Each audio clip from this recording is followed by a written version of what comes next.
Hey guys, so here we are in our next unit, basically in our polynomials and with models and that sorts. For 9.1 notes, we're going to talk about the quadratic model. So stuff you've learned basically a little bit in Algebra 1, Algebra 2, and any other math past that. Okay, let's talk about quadratic functions. So basically, quadratic functions are polynomials or polynomial functions where the highest power of x is 2. And remember that when we say our highest power, that is also exponent. So power also means exponent. And you may hear me say, oh, this is the degree of the polynomial. So degree is the highest power. So for quadratics, the degree would be 2 because the highest power is a 2. So for example, our standard form, this is what we would call standard form,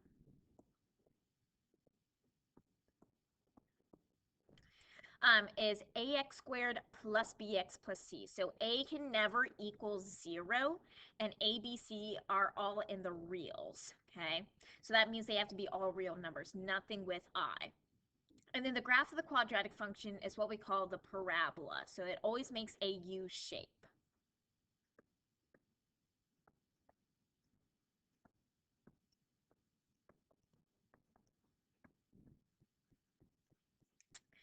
Now, one of the things we're going to talk about is the vertex. So this is either the minimum or maximum point on the graph of a quadratic function. So in this case, as we see in this example, the vertex here, which is the highest point, that's what we would call a maximum. Other ideas about quadratics, it's basically called a many-to-one function, and so basically it does not have inverses, or many-to-one functions do not have inverses. So for example, if we use what is called a horizontal line test, we can see that basically we always have two values hitting for a horizontal. So if we did the inverse of our quadratic, basically y equals plus minus square root of x, that means when we use the vertical line test to see if it is a function, in this case it is not because we hit basically multiple y values for one x. So once again, for the function, we already know this, our ax squared plus bx plus c. So a is the coefficient of x squared, b is always the coefficient of x, and c is what we call the constant. And a, b, c are called the parameters of the function. So now let's talk about some other information. So the parameters of a quadratic function determine whether the vertex is what we call a maximum or minimum, and the value of the y-intercept. So for example, in order to know the vertex is a minimum or maximum, we look at the a value, so the number in front of the x squared. If a is positive or greater than 0, then that means our graph opens up and therefore our vertex is a minimum.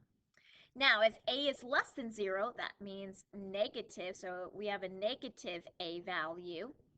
That means our graph opens down and therefore our vertex is a max.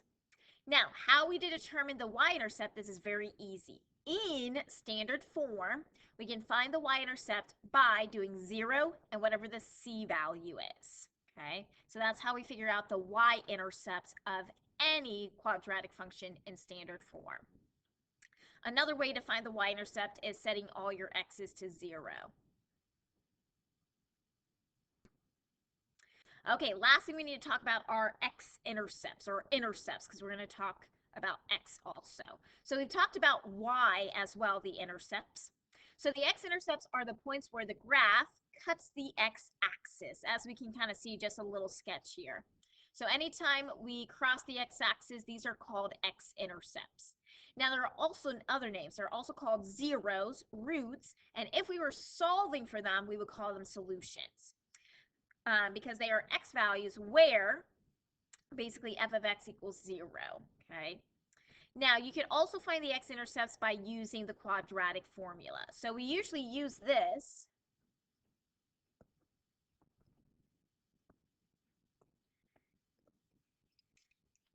So we do this when we are in standard form. And I'm going to show you another trick, what you can do to find x-intercepts. And then, of course, we already talked about why the y-intercept occurs when f of 0. So what that means is when x is 0. Okay, let's go ahead. We're going to look at our first example here. Oh, sorry. Let's talk about sketch versus draw. Then we do our first example. Okay, so it says sketch versus draw. So transferring a graph from the graphing calculator to paper. Now, you may be asked to sketch the graph of a function on paper. You need to be careful when copying the graph from your graphing calculator onto the paper. When you sketch a graph, you do not need to be as accurate when you have to draw a graph on graph paper. But this is what your sketch should include. Basically show the general shape of the graph. Okay, so is it a U shape, a V shape, whatever the shape needs to be for that function. In this case, because we're doing quadratics, it should be a U shape. Label coordinates of any axes intercepts. So that also means basically all your x-intercepts and y-intercepts. And then label coordinates of any vertices. Okay, so that's going to be your vertex. Now, first, you need to draw your axes. Remember to label them and put at least one number on the axes to make sure we note the scale. Then the x values will give us the domain of the function, and y values will give us the range here. Okay, so now let's go and do our first example. So we're going to plot the graph here of negative 0.5x squared plus 7.5x minus 18, and then we're going to sketch this on paper, okay? So basically, our sketch should show the general shape of the graph, label our coordinates of the intercepts. So we're going to find both the x and y intercepts and then any vertices. And then we're going to state the domain and range of this function, okay? Now, notice what form this is in because we're going to kind of talk about two different forms today. So this form is our standard. Now I'm going to show you by hand how can we find all this information, and I'm going to show you how can you do this using the graphing calculator, okay? So basically to find, let's first talk about the vertices, so the vertex. So to find the vertex basically in standard form,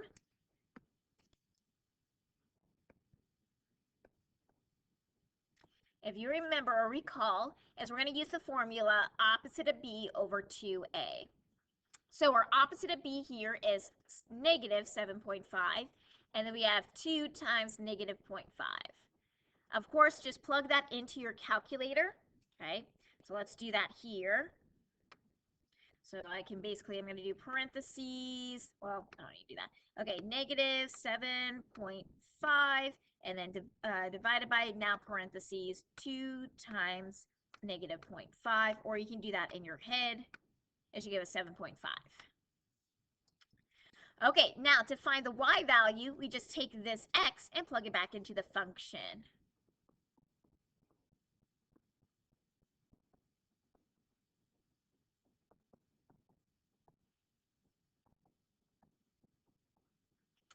So once again, you can just plug this into your calculator, and when we do, we get about 10.125. So that's going to be our vertex, okay?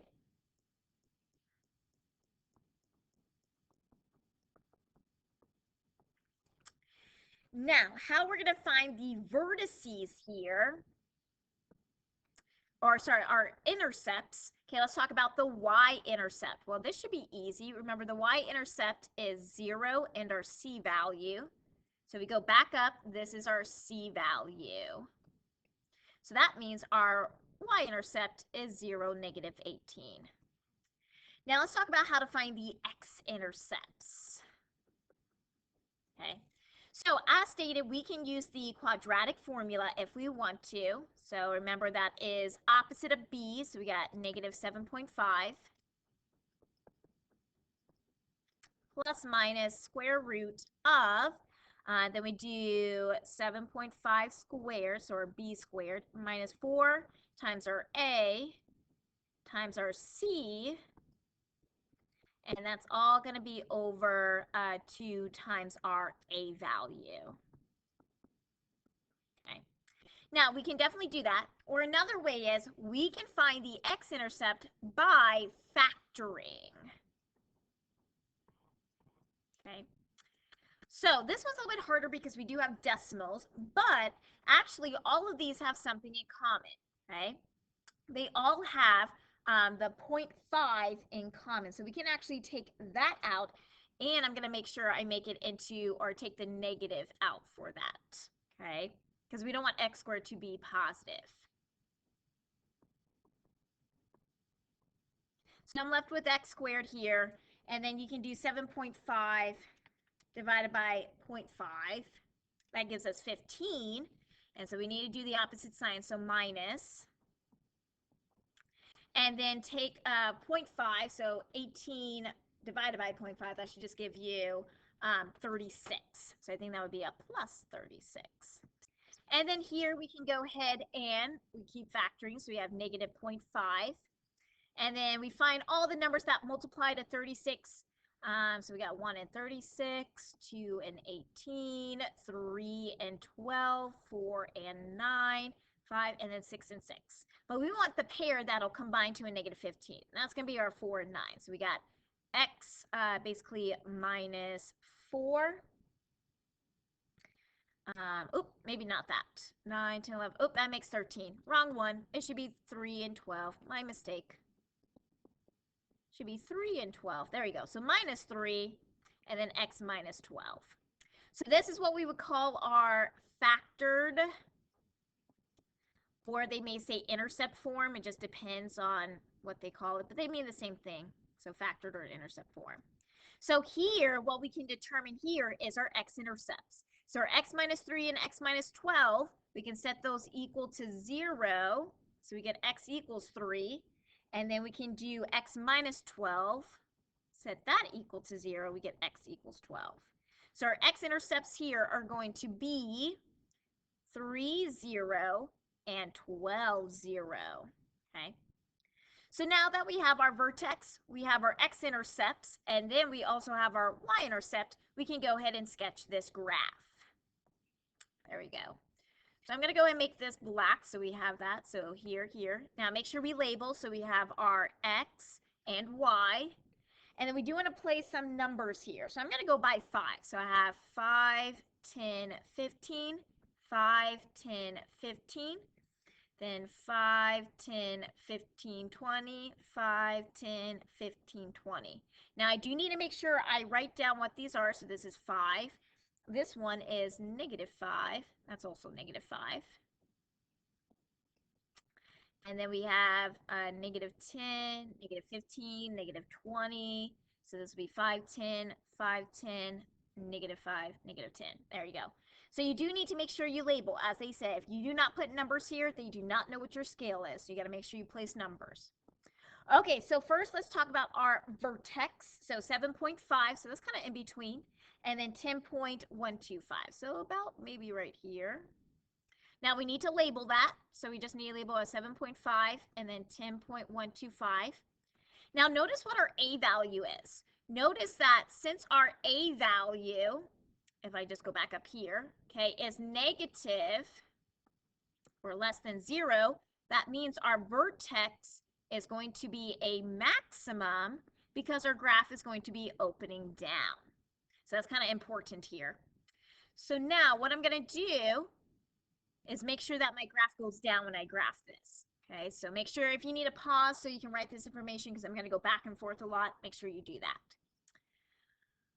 Okay, so now we got to do our x-intercepts. So let me go ahead and do that, bring that down. So one of our x-intercepts is at 3, so probably about here, and one is at 12, and I'm going to label those. Now our next thing is at negative 18, so maybe around here, that's going to be our y-intercept. So now I'm going to connect the points. And yours may look a little bit different, meaning that it could be smaller or skinnier, just because of how far you labeled these. It's not going to be perfect. So here we have x equals 12 because that's an x-intercept. We need to label this as x equals 3. And this one as 0, negative 18 as the y-intercept. Okay.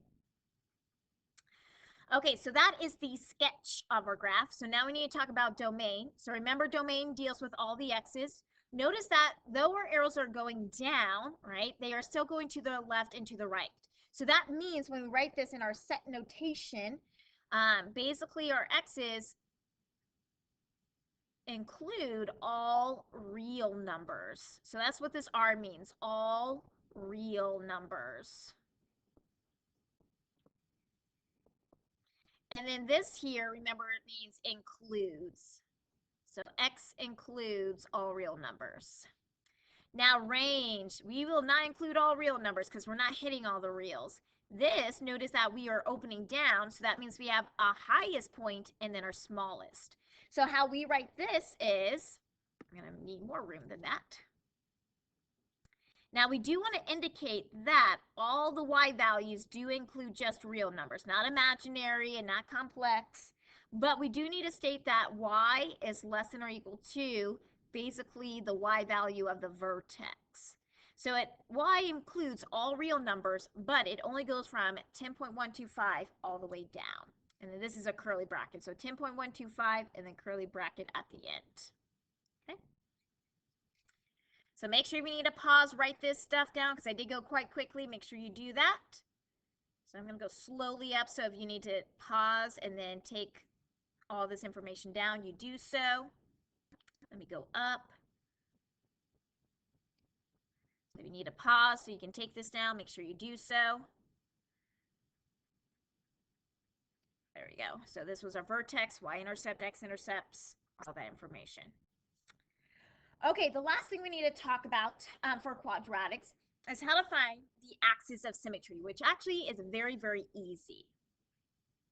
So axis of symmetry is basically a line of symmetry or the line of symmetry.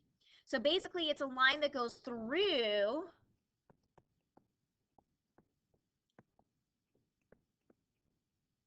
the vertex. And how we find it is basically if we find the x value of the vertex, that is going to be our axis of symmetry. So we always write it as x equals and then whatever the number is. So we always write it as an equation. So basically axis of symmetry just cuts the graph in half. So it says if the x-coordinates of x-intercepts are x sub 1, x sub 2, then we can use two different equations. We could, if we are given intercept form or factored form, we take the x-intercepts and we plug it in, divide by 2, or we use opposite of b over 2a if we're in standard form.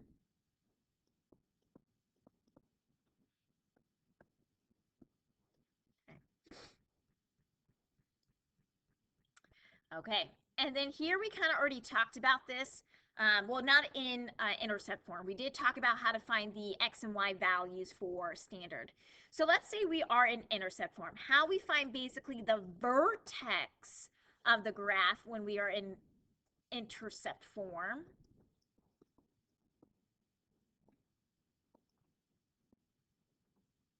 is basically we use this x sub 1. So this will be our x here. And then what we do is plug x into the function to find the y.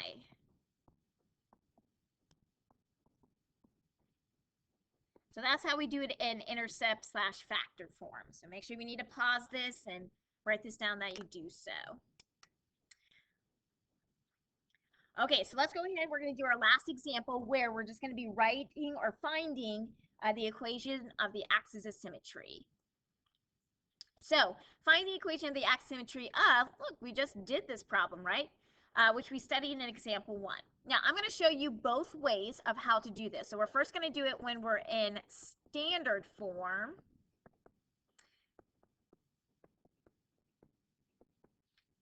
And when we're in factored form. So this was our standard form. And so remember to find the axis of symmetry, we do x equals opposite of b over 2a. So I'm going to label my a, b, and c and go ahead and plug that in. So I have negative 7.5 over 2 times negative 0.5. Remember we got 7.5 for that. So our axis of symmetry is x equals 7.5. Now let's say we're in factored or intercept form. So remember we got this as our factored form. So we already did this in example 1, right?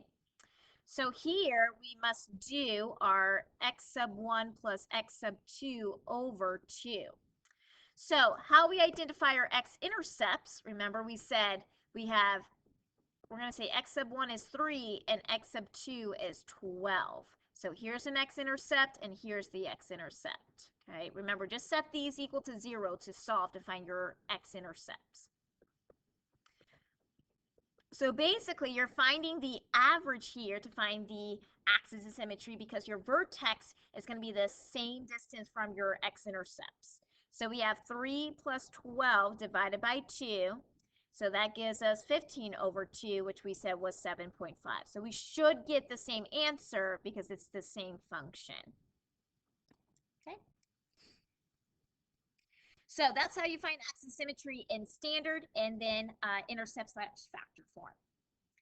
Okay, so your homework is on My Maths, so make sure you work on that. If you have any questions, just let me know. You can always email me or come in to get some extra help. Okay, see you guys later.